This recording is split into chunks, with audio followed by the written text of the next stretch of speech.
The bottle beats like a fat dude hungry. I gotta eat, error butt fat. I gotta beat, his content trash. He got a beef. Top beats Goofy tryna beef with June. Top beats Goofy protecting the booty goon. Sweet, we call a broom. Keep chopsticks tryna eat his food. He mad at me cause his girlfriend fake. Tried to line me up for sure a snake. First blood to call the cops, he a Jake. Turn it now, me and Marcus face. Turn out. To me and the hips got turned out. Stay out of prison, get turned out. And get turned out.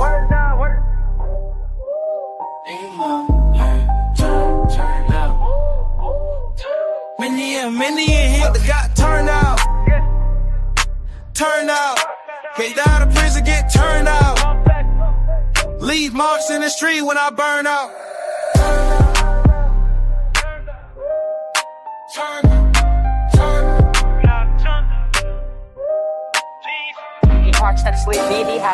Look, he's fresh for health is okay. Turned out like Tess could get. Cuff in his butt. No peace treaty, it's up and it's stuck. They met up at church, fed him some chicken. Fleece says he fake his butt. Mark Mo is guilty, just admit it. You wrote letters to all your victims. Letters might still exist. Hey, fuck the friends. Mark Mo, guilty as she. Turned out, Mindy and Hips got turned out. Turn out, get turned out. Stay out, turn out, don't get turned out.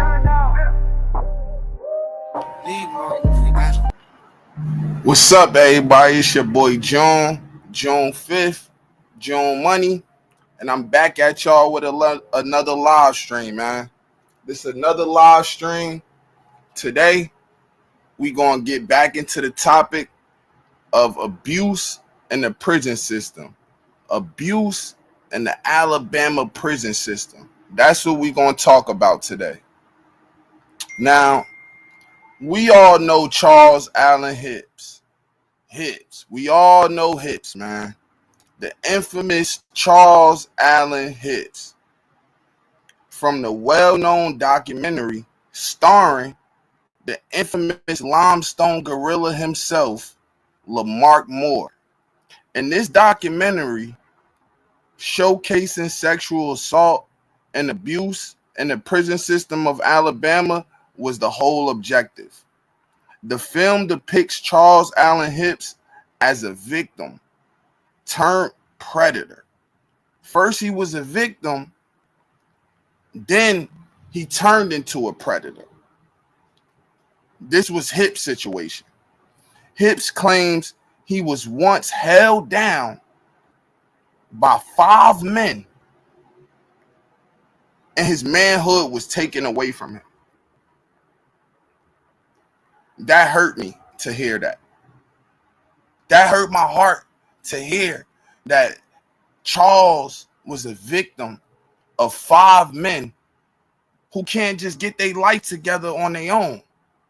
They got to hurt somebody else. They got to extort somebody else. They got to take another man beyond his will for their own personal gain. And as a man of God, as a man, period, that hurt me. That hurt me. Now, during the actual documentary, Hips gave some exclusive details of his experiences behind bars. In his own words, Hip says he had 2 boys. Mark had 2 boys. They created a family.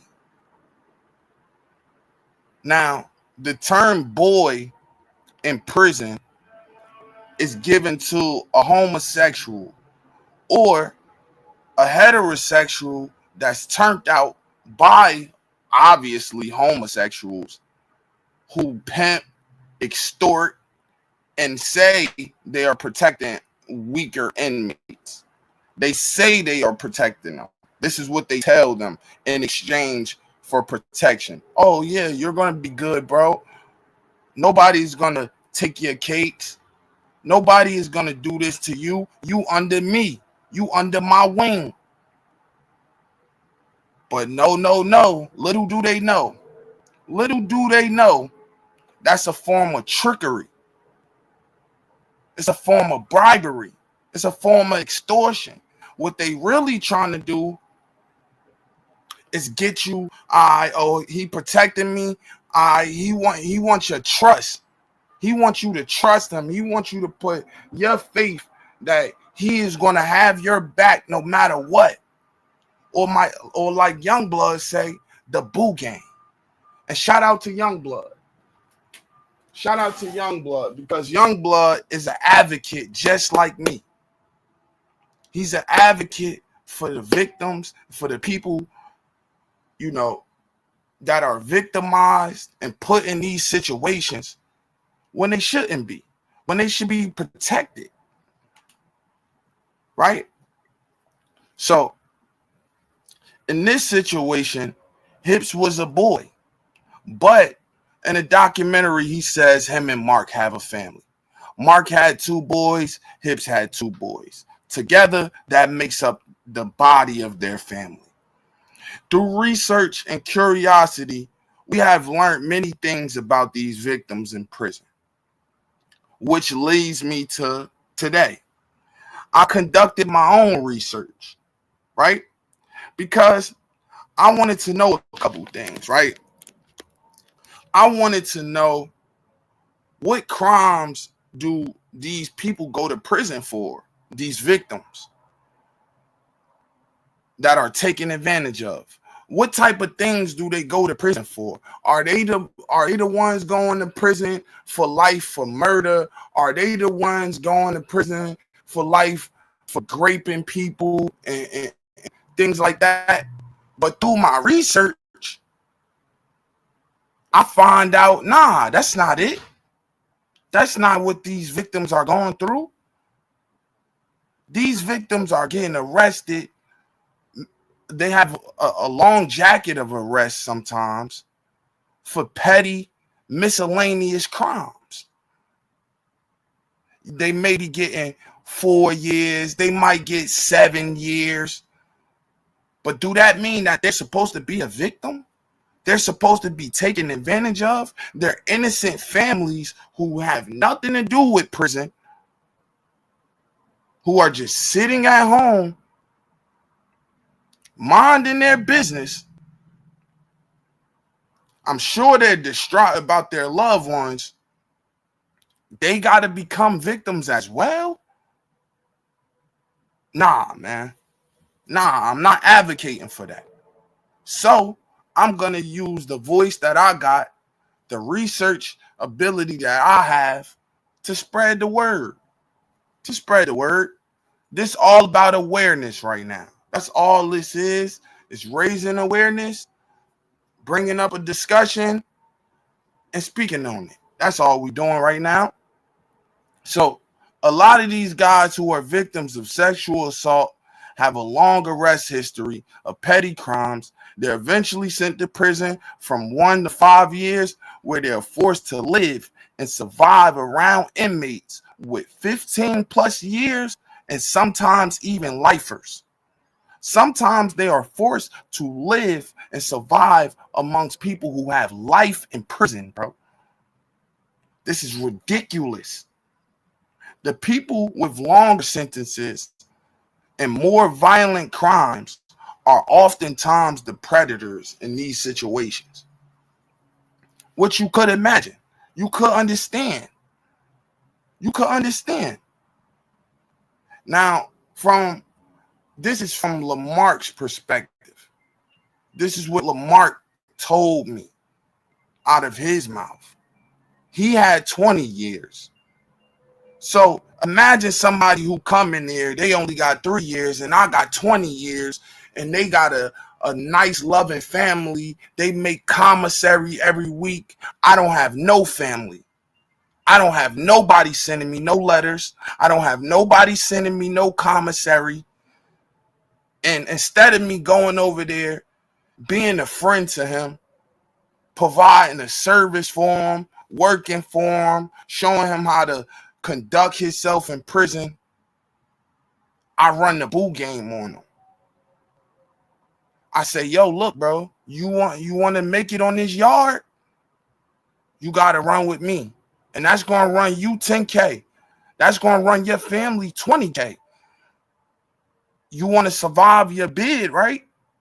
Well, you got to get with me. And what does a weaker inmate do?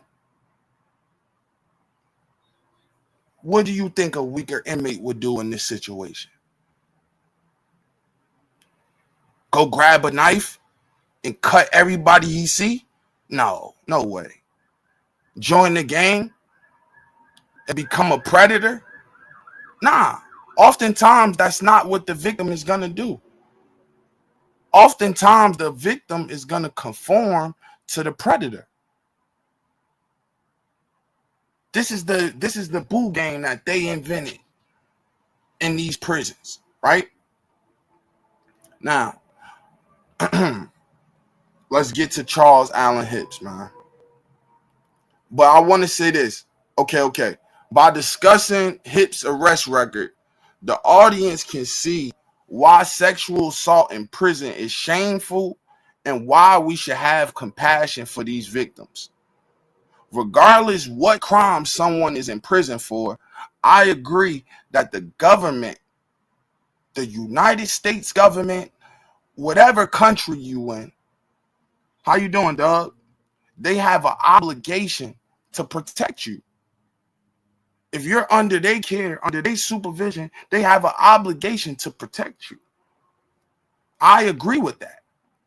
Now, I do understand why people convicted of sodomy and crimes against children become victims. I definitely understand why. I just don't agree with it. You see what I'm saying?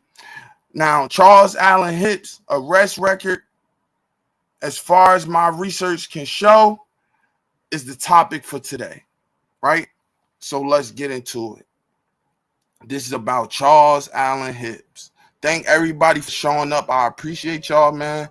We just gonna have a discussion, man, because, you know, Hips seemed like a genuine person when he came out, did his interviews.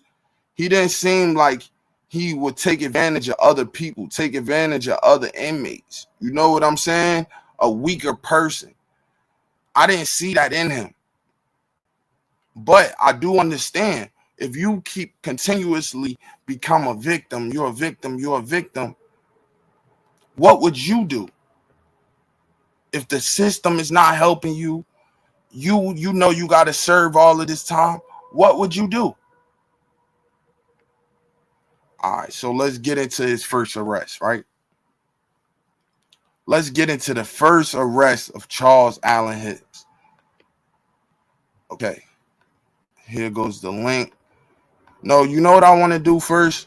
I want to play this small clip from the documentary so we can hear out the mouth of a predator. Let's play a small clip from the documentary so we can hear what the predator, how the predators move, how the predators think, and then we're going to get into Hips. Let's listen to the predator first. This is how predators think. Y'all bear with me for a second. Listen to this. Let's listen to this.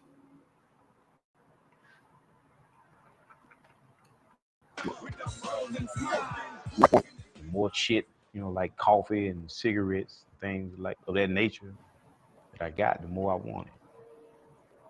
The more boys that I picked up, the more I wanted. It was like, now y'all heard him.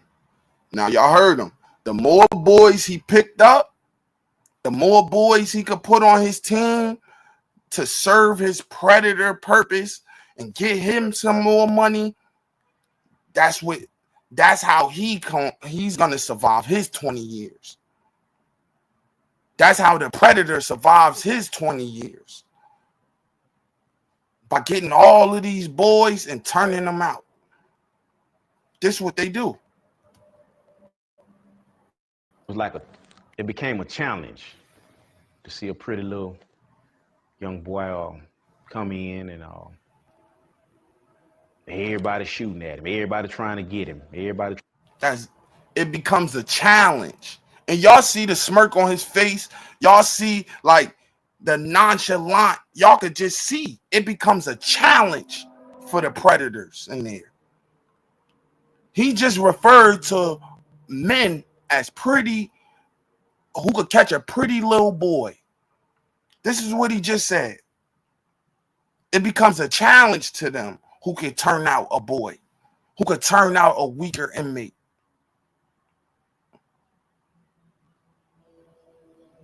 This is wild. This is wild. And this is why we can't stop, bro. We cannot just stop discussing this. We can't leave it alone because it's still going on today. It's still going on today. And people should be aware. When you doing these crimes, when you step into these prisons, this what you could be facing. This what you could be facing right here. You could be a victim of this game. They could be waiting for you. You scrawny, you came off the streets, you don't work out, you not in the game, you don't know how to make yourself a shank, you don't know how to survive, and they waiting to prey on you. They waiting. It's somebody that been down for 30 years, for 20 years, and all he do is burpees. Burpee. He got rock solid abs, buff arms, and he got a pack. He running packs. And they waiting for you to walk through them doors. Sad situation, man. Let me finish this clip. Everybody trying to pull him in. It became a challenge. It made my dick hard to chase him, to see if I could get him before anyone else. I met Mark on the channel. Y'all heard the man. Y'all heard the man. It aroused him. It get him right to chase, to get another boy and try to turn that boy out before another man could do it. It arouses him. Now think of the victims. Think of these victims. And we not talking about dudes that come in here, you know, they got these predator charges, and we not talking about them. We talking about these innocent people that don't deserve this, bro. And I'm not saying the other people deserve it. Nobody deserve it. But let's talk about Hips, man.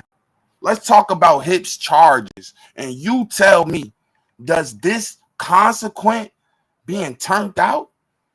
Nah, man. He still don't deserve to be turned out. He still don't deserve to be turned out. Let's talk about Hips' first arrest, man. Because that documentary is crazy. Crazy. Crazy. Okay. So now, Charles Allan Hips. First arrest. This is what he got sent to prison for. Criminal possession of a forged instrument. That's one of his arrests. One of his major arrests. Felony, gets sent to prison for forgery. Maybe he was forging money. Maybe he was forging documents like licenses, things like that. How you doing, Michael? Maybe he was forging paperwork. Maybe he was forging money, but he gets sent to prison. In 1999, he was arrested. In 2000, he was sent to prison. Right? He gets out of prison in 2020 on parole. Charles Allan Hips was granted parole by the Alabama Board of Pardons in September of 2020 with special conditions of completing moral, recognition therapy, MRT, and a drug release assessment, right? So Charles was struggling with drugs and mental issues. Drugs, mental issues. Now, this is probably what leads Charles to all of his crimes. He needs drugs, so he needs money. He needs drugs, so he needs money. So his first thing was, I'm going to forge documents. I'm going to forge money. I'm going to forge some things, right? Then, once he got out of prison, he resorted to theft. Okay, so now let's get to another arrest, right? Let's get to another arrest. Now, his next arrest is quite a few, so bear with me. It's quite a few. Bear with me. Okay, this is a good one right here. Charles Allan Hips, right?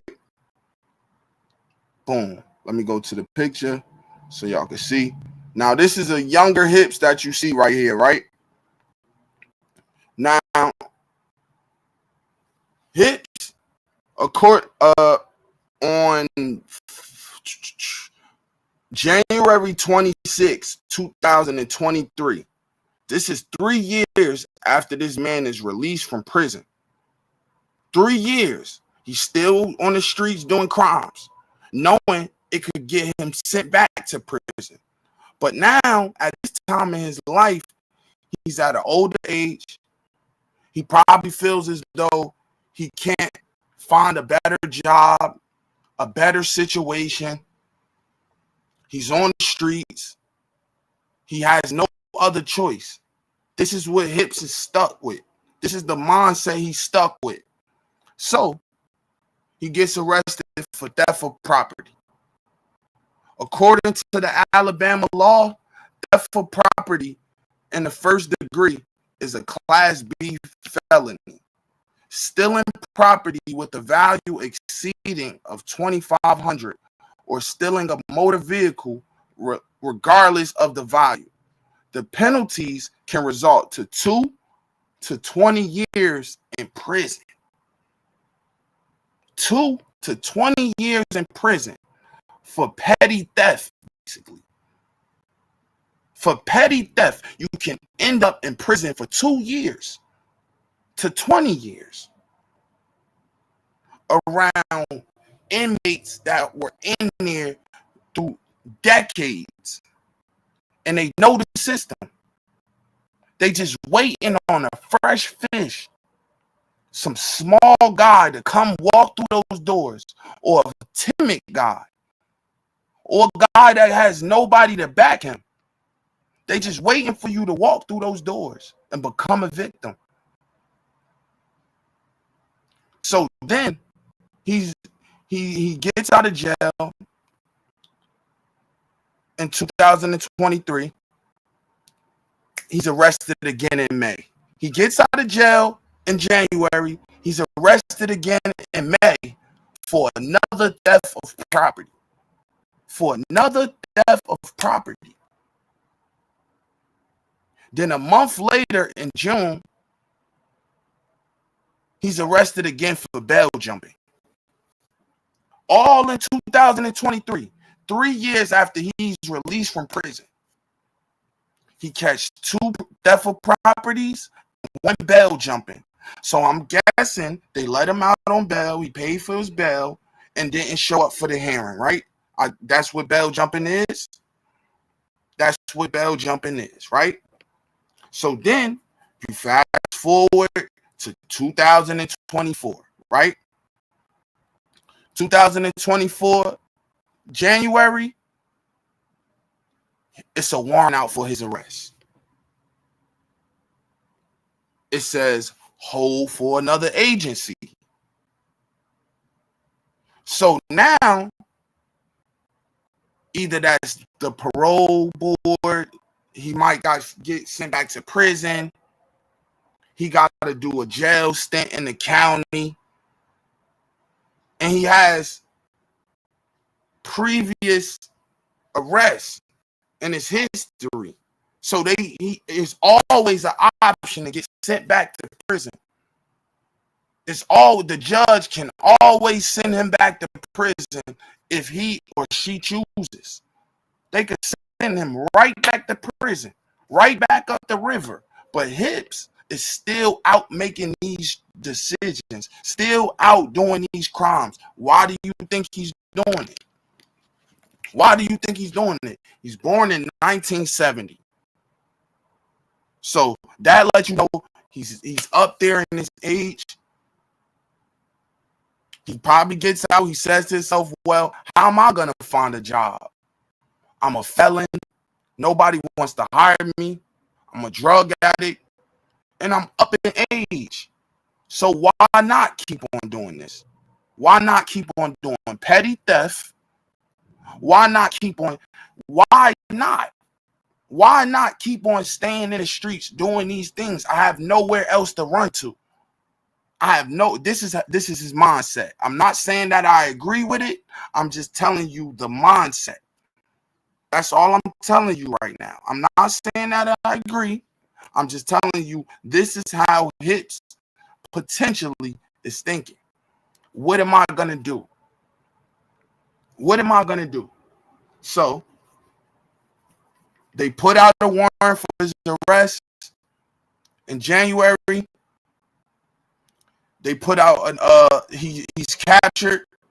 He has another hold on for his arrest in June of 2024. So that's his second arrest in 2024. And then guess what Hips does again at the end of the year? At the end of the year of 2024, which would be around the time that we all met him. This would be around the time that we all met him. Around this time of November 2024 is when Hips came to the internet. Did we know that he was still out here in the streets doing his thug dizzle? I mean, we kind of assumed it, let's be honest. We was all in the comments like, man, he looks like he's still on drugs, or how can we believe him? We all was saying that in the comments. We all was saying that. But for sure, he had a warrant for his arrest November 2024 for theft of property again. Theft of property once again.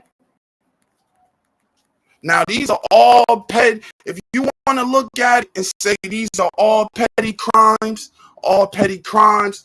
he shouldn't be held accountable, this, that, and the third. How many times are you going to commit these crimes before the judge sentences you up that river?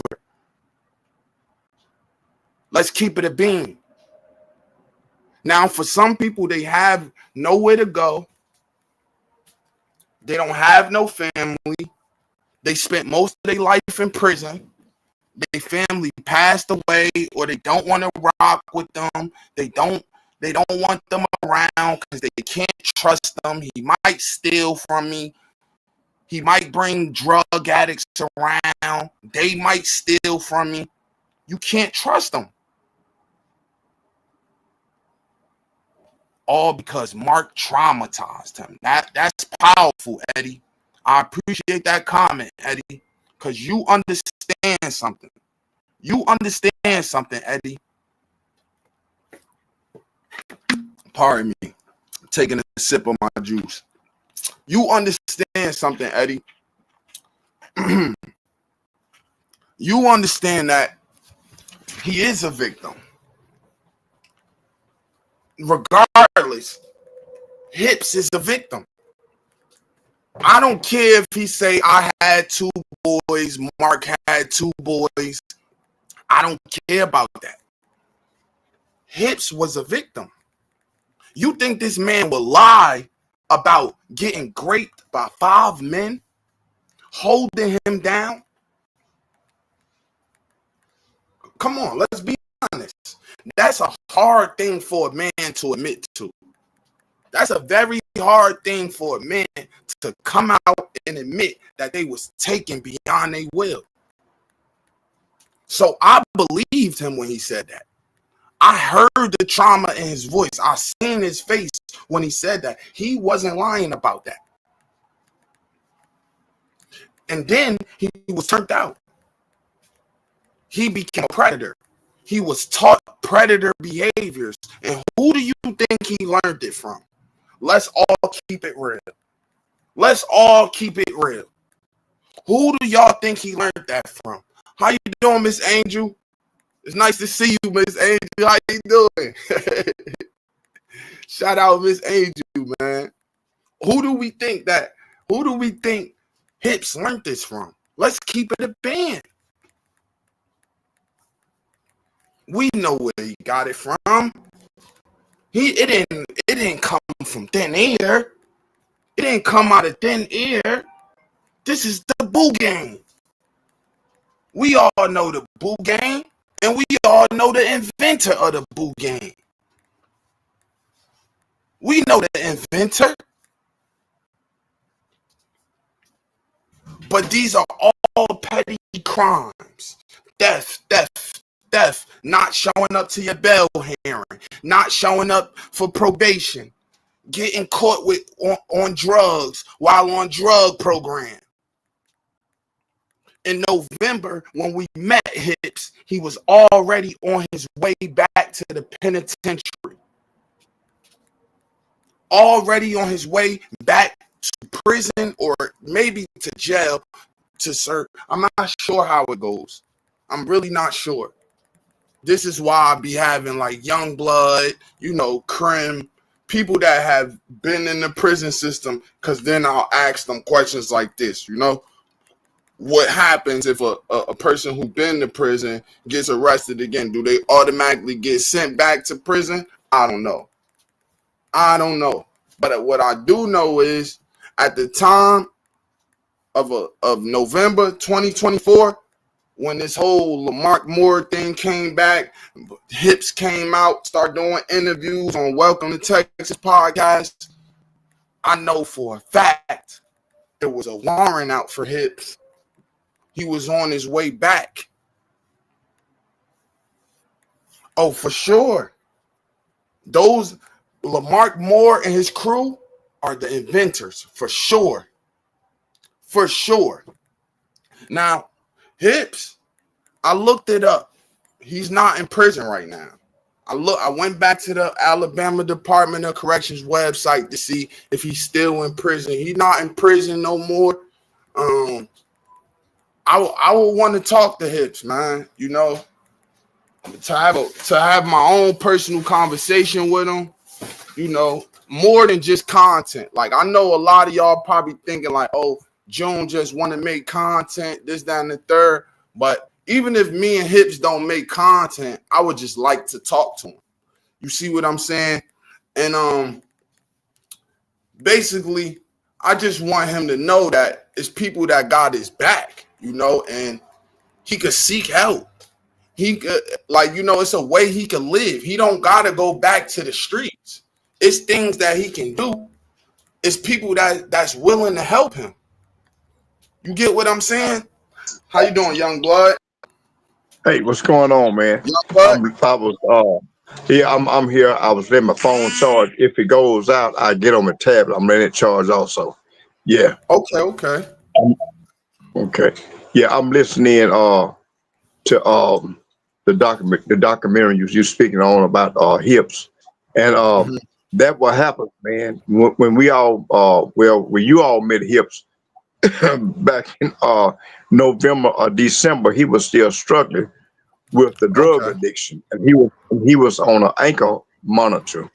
And what that is, when he's on an ankle monitor, it still shows him as being incarcerated, but he have stipulations. And that's why when he appeared on the other podcast that we all know who that is, he was willing to come out and speak, and he was speaking on some real stuff, but he was also trying to support that habit as well, man, because he was speaking the truth, and he was still struggling with that drug addiction. He comes from a real good family. I actually have his father's number, and I've been trying to get in touch, contact with him, but I don't. But he is out, like you said. But I haven't actually gotten in contact with him per se for him to come on because, like I said, he's still struggling with that drug addiction. Yeah. So do you think that a lot of these conversations could lead him back into feeling like he want to do drugs? Because that might be a thing too. Like, these are hard conversations to have, and him having to like relive certain things, talk about certain things, it probably get him angry, and then he feel like, man, I want to go get high again, Yeah. Well, I don't think that'll make him want to go back to drugs, but a lot of people had certain feelings about Hips and was saying that he was racist and all this, and I can tell you that he's not one of them. What happened is that he was actually uh, gang raped when he was at Holman Correctional Facility down south, and know? once this type of shit happens to you, it makes you feel a certain way. So by the time he got to Limestone, he was full fledged in the game, Right. and this what turns him out. He was full fledged in it. So Hips actually became one who was victimized and was a victim. He became also one that would ride with the predators because he knew that this way, if he ride with the predators, it was going to save his ass. Yep. Yep. I So could this what definitely. caused him to do. Yes. And this what Mhm. happened. This what happened to him, and that's why when I said on the other podcast when Hip made certain statements, I agreed with him because he was actually gang raped by a lot of people that look just like Lamar Moore. So Right. put his shoes on your feet. How would you feel about that? So I could understand his frustration and the things that he said about people who look just like Lamar Moore. Was he totally right about that? No, I won't say that, but I understood his frustration. Mhm. Right. Now, You know, see, the whole racist argument and this whole discussion, I think it comes from when Mark tries to say, Jonathan Swartz only painted him to be out the predator because he's the black guy. You see what I'm saying? So he yes, kind of captivated a lot of people's minds based off of that. Like if you've never been to prison and you hearing what's going on, you're gonna kind of blame it on the white man and the government and this, that, and the third. But then when you understand that there's a lot of black correctional officers, there's black and Hispanic. There's black and Hispanic yeah, correctional officers. There's black and Hispanic captains, wardens, all of that. yes, So to sit and here and say, yeah, go ahead, young boy. yeah, and see, and that's and what Mark used was prison politics because here in Alabama now the numbers when I was incarcerated, the numbers was like about 60-40, meaning 60% blacks and 40% whites. But now the numbers are so close, and I can actually get you those figures. But the Okay. numbers is like 2 or 3 thousand less than it was compared to 10,000, so to speak. But and what it was that the black and I have to say it, man, and it because it is what it is. The majority of the was from the black race, man, because Mm-hmm. most of the young guys that was there that came in with petty crimes. Alabama don't have that 3-strike law like California does, but they have it where, like when you Okay. spoke about the 2 to 20, that means you can get 2 to 20 for theft of property. If it exceed the amount figures, and it also correspond with how many times you have been arrested. And most of these guys what we consider drug addicts, and this is what they do. Hips is a prime example. He have a history. He has a pattern of this, and this pattern continues today. What he's doing, he's still struggling right now. This is why he won't come on the podcast, because he's not physically incarcerated, but mentally he's incarcerated. Right, And he's right. still living with his mother and his father. But this is what happens. It happens because people like Lamarck Moore, and I'm gonna continue to call his name because this is who we know of. It's a lot of Lamarck Moores, but the Lamarck Moore that I'm talking about is a prime example that causes these people hardship. Like you said, when you have 20 years, you got 20 years, you got a life sentence. These guys have nothing to damn lose. So they prey on the ones that comes in with these type cases, these type convictions, 2 or 3 years that come from a decent family. So these are Right. the ones that they prey on, Mm-hmm. and they know this. Yes, sir. See, I was one. How you doing, Miss T? Shout out Miss T.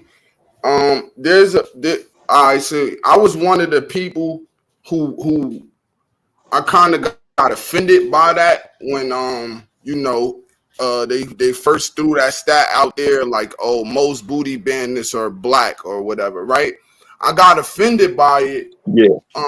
But you see, if certain things is true, it's not really racist. You see what I'm saying? Like, okay, No, exactly. if we say, okay, most black people kill black people. That's not racist, because statistics, if you read the statistics, majority of the homicides in the black community come from other black people. So you can't say that. You can't really say that's racist, because the statistics prove it, and our everyday experiences prove it. You know, all the black people that I know that was unalived by other black people. You see what I'm saying? Yeah. So at that time, I was kind of in my feelings or whatever, but now through more research and through more understanding, I get it, man. You know, the black people are the ones in there doing these things, and I'm not saying that it's no white guys that's booty bandits. There's no Hispanic guys that are booty bandits. We are basically just saying that the majority of them. We're saying the majority of them are from the black community, right? That's all we saying with this, right? Yeah. And that's it. And that's it. Because when you look at the numbers, according to Alabama prison system, that's it. And it's just a thing how blacks carry themselves. You know. Now, do you have black guys being victimized? And when I say being victimized or being raped, like I explained months ago, this raping situation or this exploitation thing is when you coerce someone, when you give them the feeling or the emotional thing that you are with them, but you're really out to get what they got. This is coercion. This is manipulation.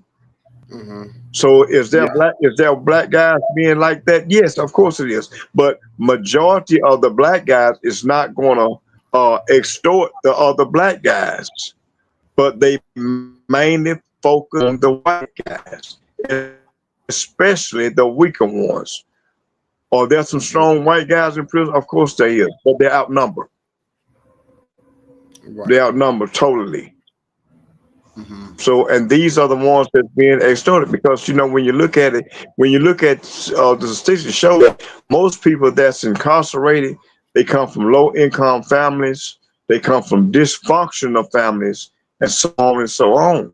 You know, and they come from hood areas, and not speaking bad about low income or people coming from the PJs or the project area, but most of these guys, this is where they come from. So when the blacks enter into the system, this system is just like the society that they come from.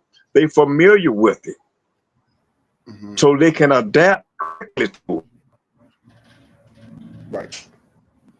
So how does a suburban guy from a good family, from a good neighborhood, that went to good schools, never been around gangs and stuff like that. How do they end up in these situations?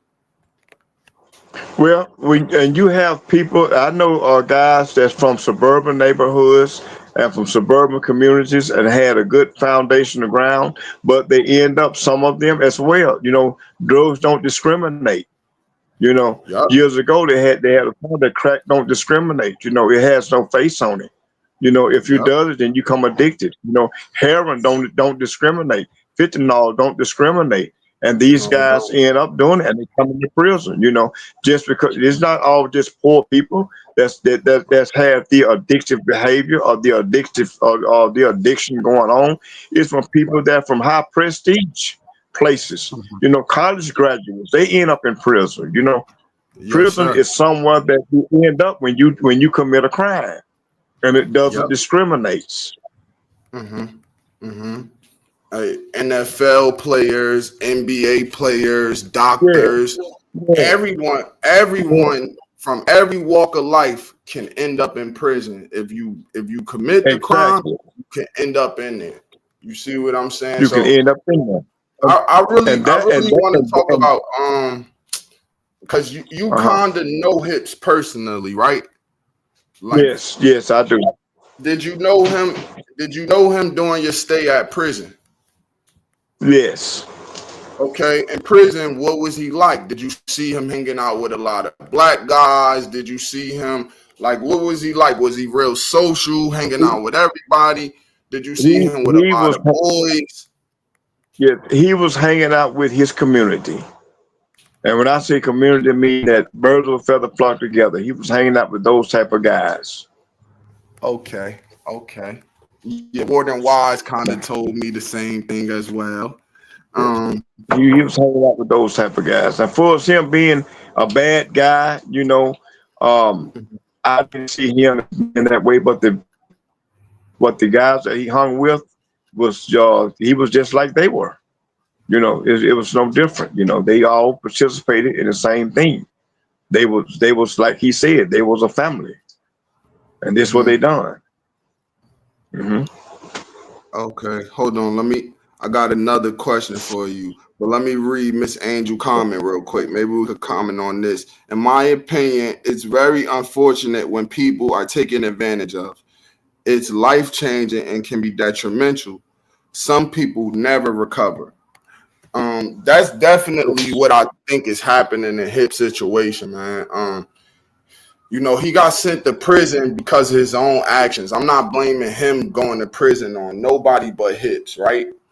But the Yeah, things that happened to him in prison scarred him for life, and as he came out of prison, it's like he didn't know nothing else but to run back to the same lifestyle.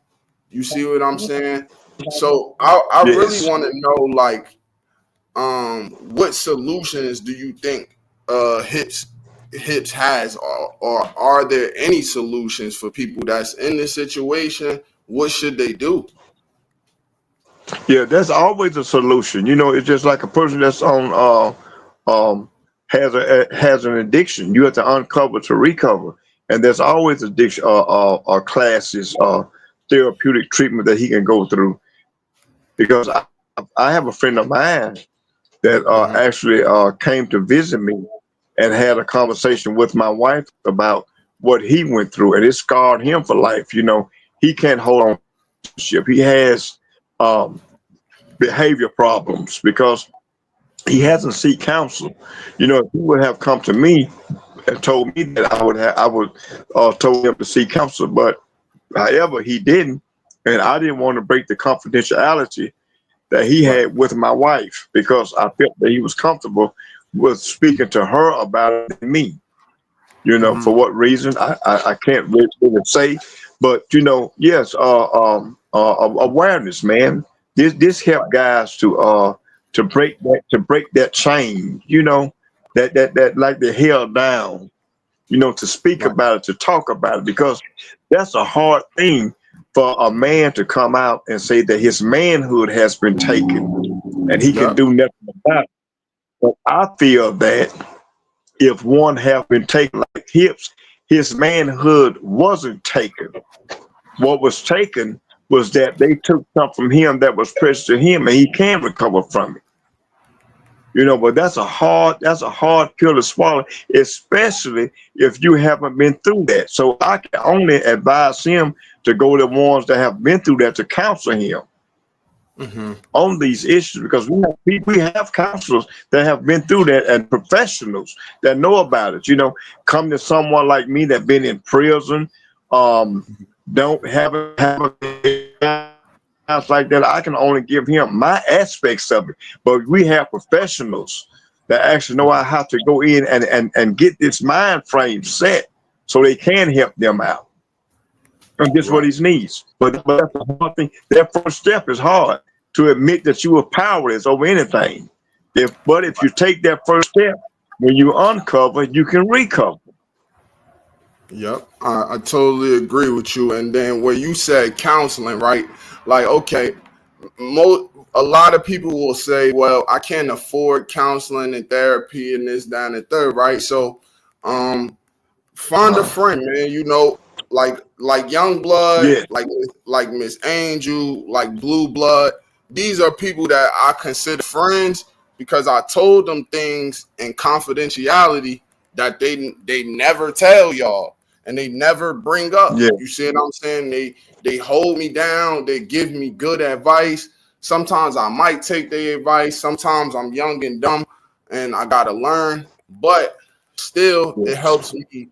It helps me get my thoughts off and not keep it bottled up in my head. You see what I'm saying? Because keeping your thoughts bottled up, eventually you're going to explode. Eventually it's going to lead you back to doing drugs or a life of crime. You see what I'm saying? I don't think that Hips is in need of money to where like he don't have no place to live and he's homeless and this, that, and the third. I'm sure he has a family that will let him live with him if he just got his life straight. You see what I'm saying? It's his mental aspect. He has a good family. His mother, he still has his mother and still have his father. And they are some good people. I mean, they really are, and he has that. But his mental aspect, this is what's taunting him as we speak, what happened to him in prison. And once he can get past that, he can recover. Or not, he'll be forever lost in the life of crime, petty crime. Bring him back. The gates is a revolving door, man. I mean, you go in and out, in and out. It's a revolving door. It never ends. Oh, and it's so easy to go back. It's like ridiculous. You know what I'm saying? Like, oh yeah. I mean, the only thing I could say like I'm addicted to or was addicted to is like marijuana. Which is kind of hard for people to get off of, right? But I noticed like because I quit smoking a few times in my life, right? And when I stopped smoking, I start to notice like what things trigger me and get me mad easily and make me want to go smoke. You see what I'm saying? So that started to be things like my bills, my mom, my baby moms, stuff like that. It would trigger me and make me feel like, man, I want to go smoke again, right? But you got to find other ways to deal with that. You see what I'm saying? Exactly.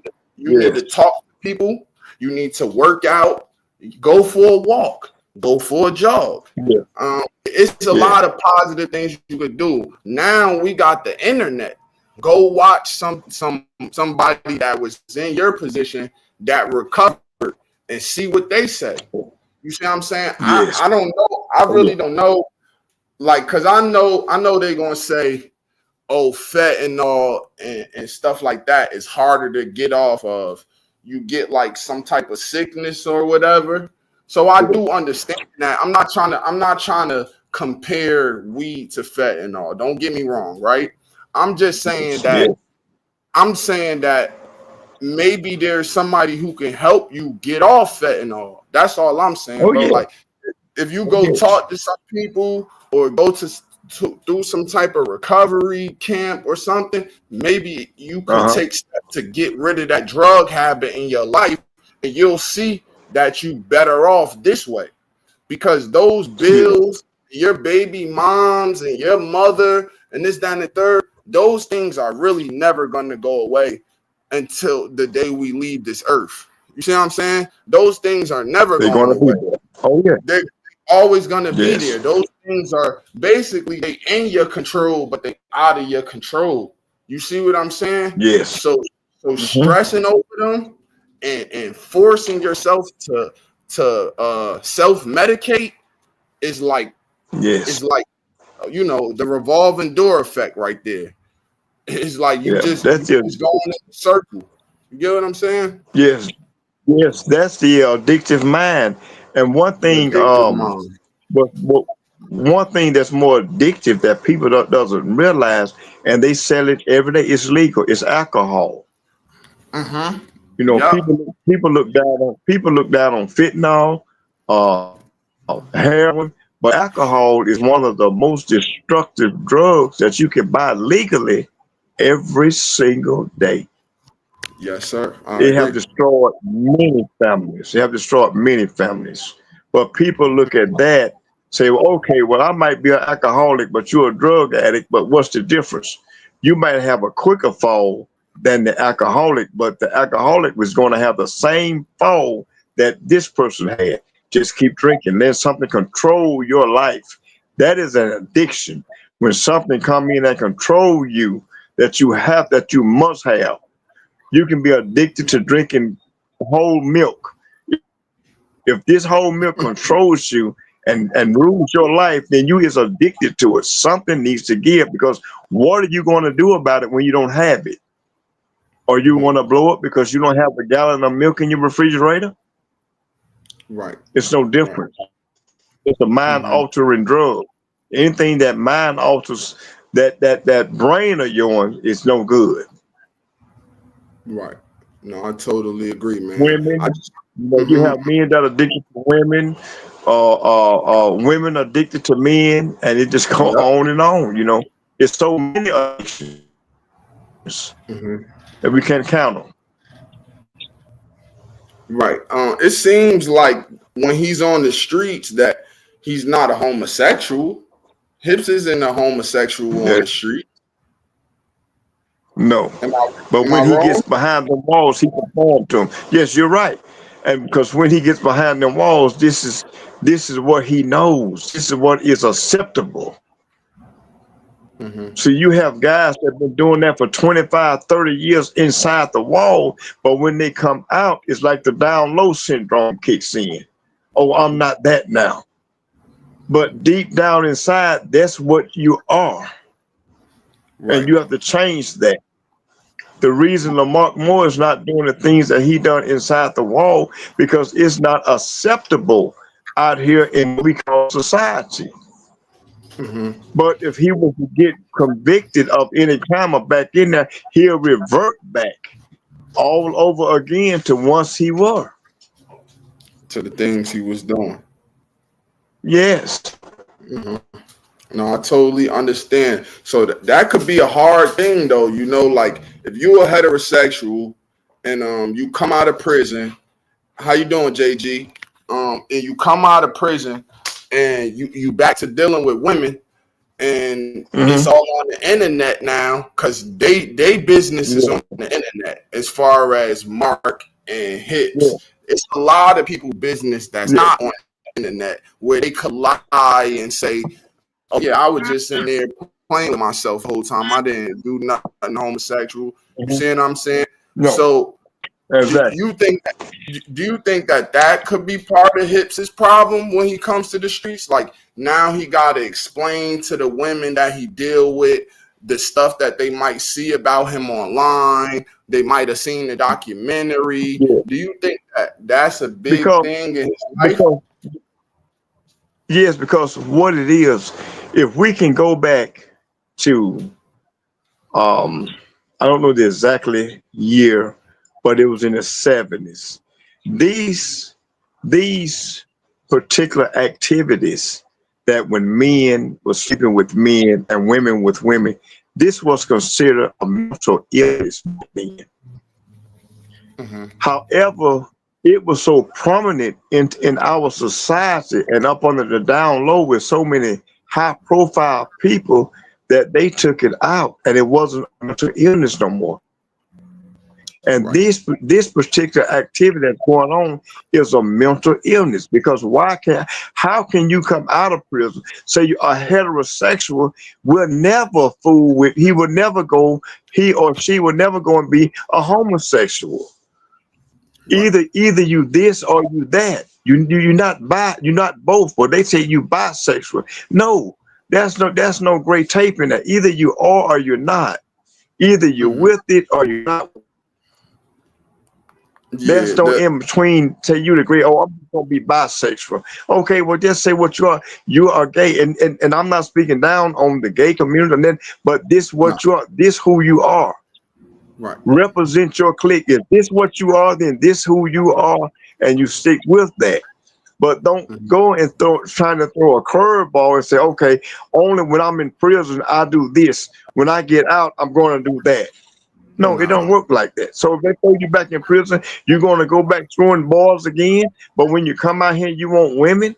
No, come on. It doesn't work that way. Right. Right. See, all the young people and old people too, because Hips caught a lot of these charges at 54, 57, stuff like that. Yes. So this not just for young people on their way to the penitentiary. This is for everybody. Oh, This is for everybody. exactly. You know, you can be a victim. Yes, you can be 60 years old and do it. This is why we do the content. This is why we bring awareness up to let the people know this doesn't have a certain age group on it. It doesn't have a certain ethnic group on it. It doesn't mean that only for the black or the whites or the Hispanics or the Chinese, the Japanese, so forth and so forth. This is for mankind. All ages, all creed and colors. This is for the man. This is for the human being. This what can happen to you. It don't discriminate. I know I have homeboy of mine going back to the system, and they 60 years old, still going back in prison. I'm like, what's going on? I mean, why? You know. See, you found the way when you got out of prison. You figured out how to not end up back in there and this, that, and the third. You get what I'm saying? For a lot of other people, it's probably a harder situation. They probably feel like they hit a dead end and there's no way they could turn. You see what I'm saying? But it's always, if you have a will, there's always a way. Always a way. And I tell people this all the time, because when you come out, a lot of people doesn't have that family-oriented community. A lot of people doesn't have that, and I understand this. But there's always help. There's always help. You have to reach out. You have to do these things. Everybody that comes out, they might not have a home plan. A lot of guys is in there because they don't have a home plan. But that's why we have halfway houses. We have different organizations set up for these type of people.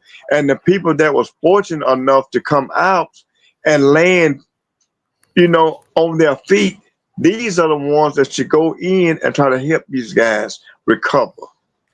Correct. This is why I'm so adamant about trying to help people out to recover, because everybody doesn't have the opportunity. But the opportunity is this: stay optimistic.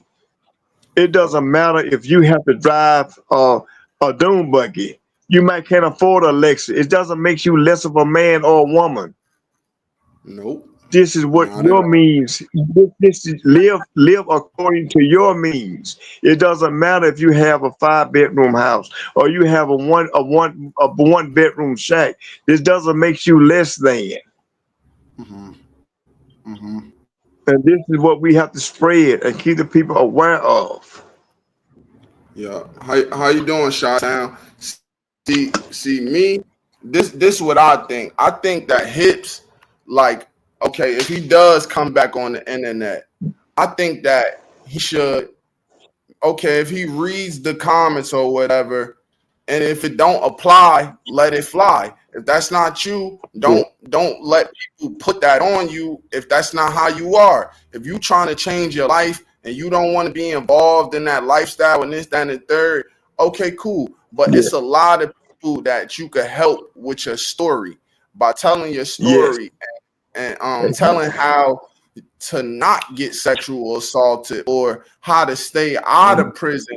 It's so many people that Hips can help with his story. He could build his own channel if he want to. I'm sure I will help him. I'm sure it's a bunch of people up here that will help him. You know what I'm saying? And like I was trying to say before, I know I made a lot of jokes about Hips and Mindy and blah blah blah blah blah blah, but to me that's just joking and all that. In all seriousness, I feel bad for Hips. I truly feel like he's a victim turned into a predator. He didn't just wake up and start turning boys out.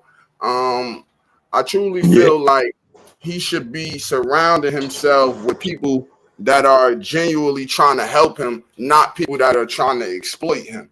You see what I'm saying? Now, back then, it kind of looked at like, who podcast was exploiting him. But as time goes on, I could see that, everybody is just seeking the truth, like people want to really know, is it true? But at the end of the day, there's 100% truth to that documentary, whether people want to accept it or not, bro. Men are getting turned out every single day. It's a man that got turned out last night, and we don't even know about him. He's somewhere in prison. With his manhood taken, hurt, scared, afraid, don't know what to do. And maybe he'll find 1 hour pages. Maybe he'll find a hotline number or something. Maybe he'll find some type of help out there. And maybe we could help him. Maybe we could be the change. That's all I'm really here to do. You know what I'm saying? Yes, I create my content. Yes, I make my jokes. Like, that's just me. But at the end of the day, I'm still a good guy at heart.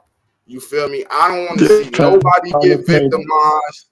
Like, you know what I'm saying?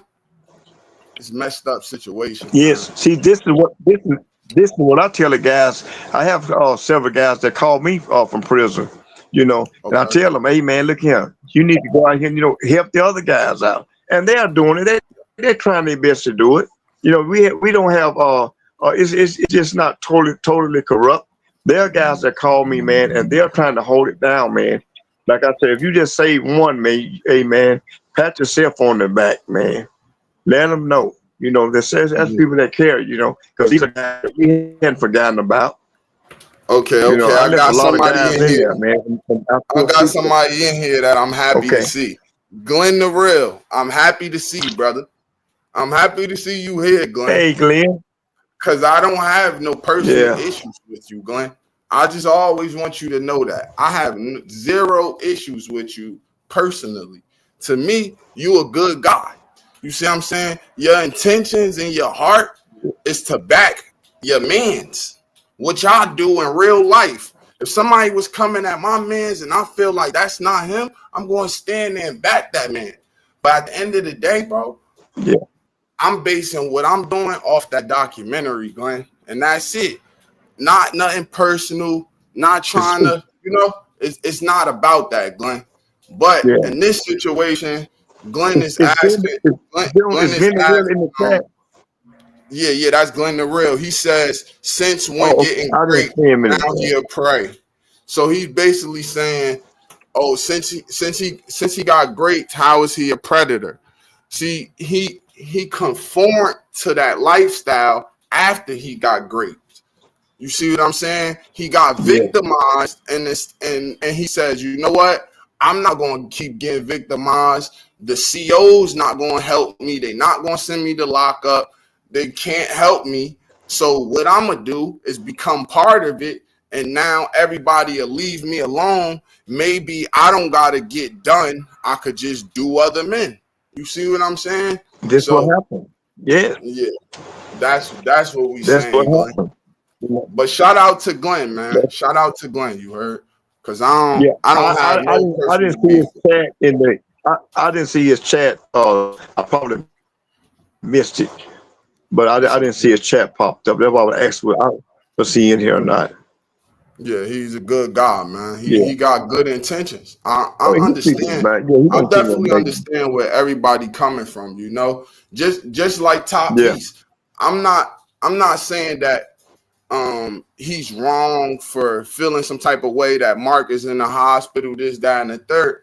I'm just saying, come on, bro, let's keep it real. You up here crying, shedding tears like as if like your mom passed away or something, bro. Like, come on, and man. you know what, June? I know a guy that was very emotional like that, and me coming up, it was looked down upon us if we was to shed tears. But however, as getting older, I understand that some people does. When I was Mhm. coming up, if I cried, my dad or uncle, they'll beat you so damn bad to you couldn't shed no tears. But I understand when people do that. It just depends on when people raise a certain way. You know what I mean? And I Young have to blood, watch myself. you know what they call One me? of my grandboys. You know what they Uh-huh. call me? I'm gonna show y'all something real quick. I'm What? gonna show y'all something. I'm gonna show y'all my family picture real quick, right? You know what they call me in my family? Okay. First, they used to What's call me that? Bobby's World Head because I got a big head and I'm smart, right? But then, Yeah. right? But then, Yeah. but then they call me Crybaby because I cry a lot. Oh, really? Because yeah, Oh, okay. Yeah. I cry a lot. I Yeah. cry a lot. So I do Yeah. understand. But my whole Okay. thing is, young blood. Uh-huh. Why are we doing this on the internet? That's my whole thing. You see what I'm saying? June, I'm listening to you. What is the point of us doing all of Yeah. this on the internet? Like what is we showing people that we're crying and we going through this and we going through that? Why are we doing that for some type of clout, some type of recognition? It's no way Yeah. that we not. You see what I'm saying? That's how I'm thinking, bro. That's all I'm thinking Yeah. in my head, man. Cause I cry too. Hey, man, crying is an emotion. We all got emotions. I'm not saying that you can't cry. I'm saying, man, why are you doing that on the internet? You trying to get some type of sympathy from everybody or something. You see what I'm saying? You not just crying because you emotional about Mark or whatever. It's deeper than that, bro. You see what I'm saying? But yeah, this is us four right here. Y'all can see that? You can see that, young blood, or you're not able to see it? I'm not sure. Oh, he on mute. He on mute. My bad. Yeah, you gotta unmute yourself though, young blood. But yeah, this the point I'm trying to make. Point I'm I trying got to make. I got Yeah. to put these things on see. Okay. Oh Okay. yeah, I see you. Yeah. This little June, right here in the corner. That's my older brother. That's Yeah. my and those my two older Okay. sisters.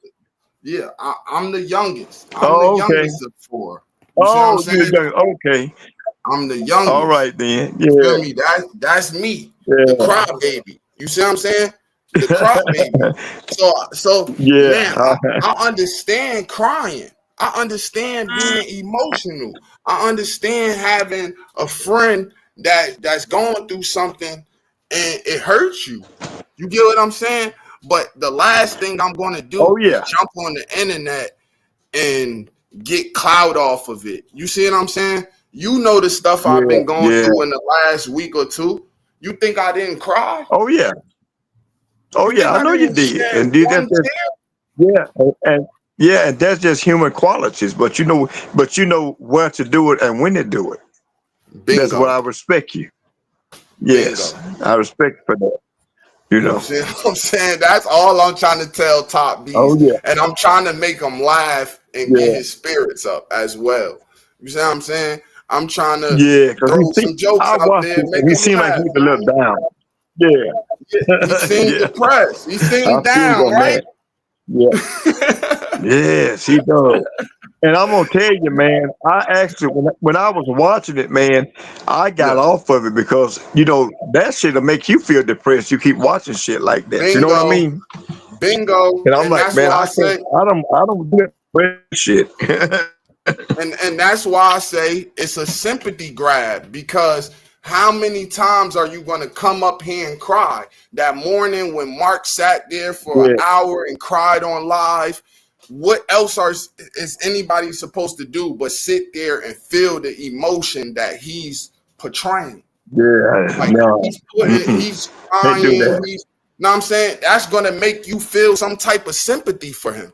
So when y'all sit here and say, Yeah, "Oh no, I'm not trying to get sympathy," so then what are you trying to get by telling us this yeah, information? yeah. You know what I'm saying? That's all you're Because trying to get. that's all you trying to get is sympathy. You That's feel it. me? Or That's all because you're prayers, trying to all you get. gotta do Yeah. is type it up and say, "Yo, man, prayers for Mark. He in the hospital." Okay, cool.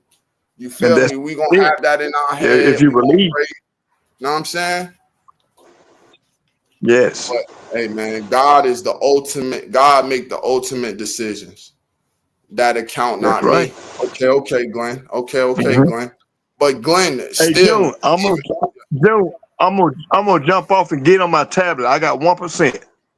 I no problem. Yeah, because I was about to go Okay, get my car. okay, He just I hit hit me and the said link. my car done. So yeah, I gotta go Okay. get my All car, right. man. But I appreciate you, YB. Okay. All right. So yeah, okay, Glenn.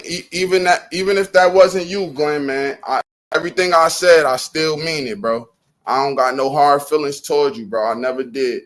But appreciate everybody who came through. I'm finna go get my car out the shop real quick, and then as soon as I get back home, I just create like an open live, and we could just talk and hang out and stuff. But I appreciate y'all. Y'all stay blessed. I gotta go get my G ride, man.